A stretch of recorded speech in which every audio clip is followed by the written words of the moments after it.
அன்பு இறை சமூகமே, தவக்காலத்தினுடைய 6வது நாளிலே இயேசுவின் கஷ்டங்களும் மனிதனின் நஷ்டங்களும் என்று சிந்திக்க உங்களை அன்போடு அழைப்பு விடுகிறேன்.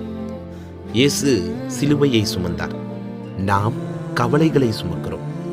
அவர் உடலில் காயமடைந்தார், நாம் மனதில் காயமடைகிறோம். அவரின் கஷ்டம் மனிதனை மீட்டது, நம்முடைய நஷ்டம் சில நேரம் ஈகோவை காக்க. அவர் துரோகம் சந்தித்தார், ஆனால் மன்னித்தார்.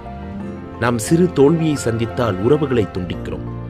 இயேசுவின் கஷ்டம் உலகத்தை காப்பாற்றியது, மனிதனின் நஷ்டம் பல நேரம் அவனை உடைத்து சின்னம் பின்னமாக்கியது. ஆனால் நினைவில் கொள்ளுங்கள், சிலுவை முடிவல்ல, அது உயிர்த்தெழுதலின் தொடக்கம். இன்று உன் நஷ்டம் உன்னை அழிக்க வரவில்லை, அது உன்னை முழுமையாக மாற்ற வருகிறது. இயேசு வேதனையில் வெற்றி கண்டார், நீயும் உன் வேதனையில் வெற்றியை காணலாம். கஷ்டம் கடந்து போகும், ஆனால் விசுவாசம் இருந்தால் நஷ்டம் கூட உன்னை நன்மையாக்கும்.